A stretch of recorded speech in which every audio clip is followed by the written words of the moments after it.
ಮನೆಯನ್ನ ಕಟ್ಕೊಳ್ಬೇಕು ಅನ್ನುವಂಥದ್ದು ಪ್ರತಿಯೊಬ್ಬನಿಗೂ ಇರಬೇಕಾದಂತ ಒಂದು ಮೂಲಭೂತ ಹಕ್ಕು. ಕರ್ನಾಟಕ ಸರ್ಕಾರ ಲ್ಯಾಂಡ್ ರೆವಿನ್ಯೂ ಆಕ್ಟ್ ಕ್ಲಿಯರ್ ಆಗಿ ಹೇಳ್ಬಿಟ್ಟಿದೆ, ರೆವಿನ್ಯೂ ಸೈಟ್ಸ್ ಗಳನ್ನ ತಗೊಳ್ಬೇಡಿ. ಈ ಡಿಸಿ ಕನ್ವರ್ಷನ್ ಅಂದ್ರೆ ಏನು? ನೀವು ಲೇಔಟ್ ಅನ್ನ ಮಾಡಿ ಅಂದ್ಬಿಟ್ಟು ಭೂ ಪರಿವರ್ತನೆ ಆದೇಶವನ್ನ ಮಾಡಿ.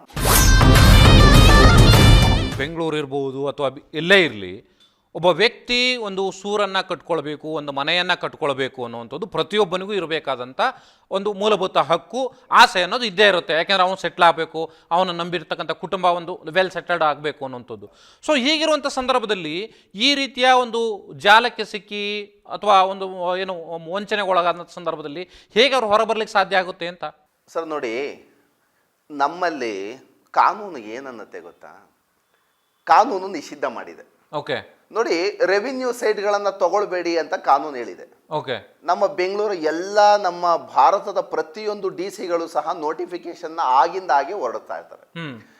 ಕರ್ನಾಟಕ ಸರ್ಕಾರ ಲ್ಯಾಂಡ್ ರೆವಿನ್ಯೂ ಆಕ್ಟ್ ಕ್ಲಿಯರ್ ಆಗಿ ಹೇಳ್ಬಿಟ್ಟಿದೆ, ರೆವಿನ್ಯೂ ಸೈಟ್ಸ್ ಗಳನ್ನ ತಗೊಳ್ಬೇಡಿ.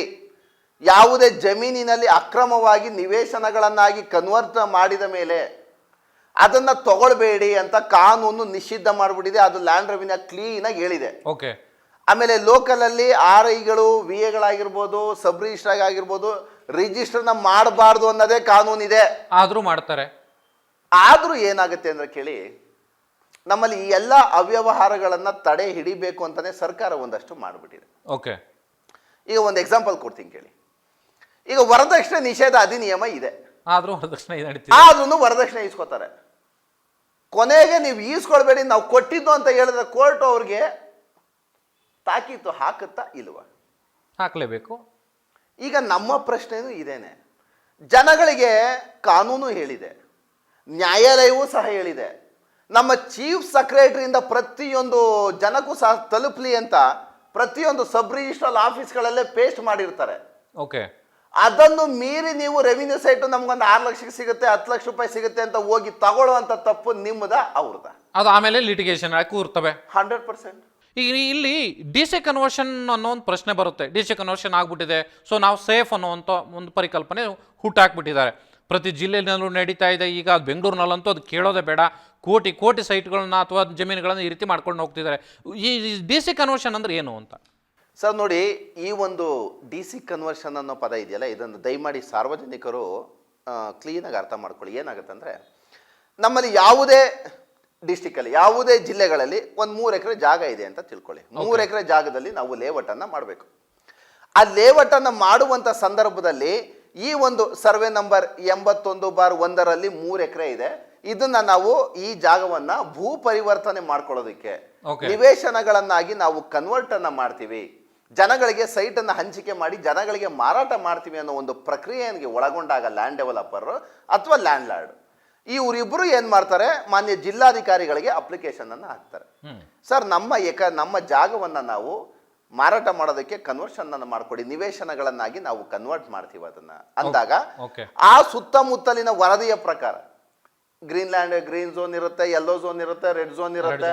ಅವೆಲ್ಲ ಏನಾಗುತ್ತೆ, ಇವನ್ನೆಲ್ಲ ಅಬ್ಸರ್ವ್ ಅನ್ನ ಮಾಡಿ ಜಿಲ್ಲಾಧಿಕಾರಿಗಳು ಆಯ್ತಪ್ಪ ನೀವು ಸಮಾಜಕ್ಕೆ ಒಳ್ಳೇದಾಗುತ್ತೆ, ಅದು ಉತ್ತಮವಾದ ಒಂದು ಲೇಔಟ್ ಅನ್ನ ಮಾಡಿ ಸೈಟ್ ಅನ್ನು ಅಪ್ರೂವಲ್ ಮಾಡಿಸಿ ಲೇಔಟ್ ಅಪ್ರೂವಲ್ ಪ್ಲಾನ್ ಅನ್ನ ತಗೊಂಡು ನಗರ ಯೋಜನಾ ಪ್ರಾಧಿಕಾರ ಬರುತ್ತೆ, ಅಲ್ಲಿ ಲೇಔಟ್ ಅಪ್ರೂವಲ್ ಅನ್ನ ಮಾಡಿಸ್ಕೊಂಡು ನೀವು ಲೇಔಟ್ ಅನ್ನ ಮಾಡಿ ಅಂದ್ಬಿಟ್ಟು ಭೂ ಪರಿವರ್ತನೆ ಆದೇಶವನ್ನ ಮಾಡ್ಕೊಡುತ್ತೆ.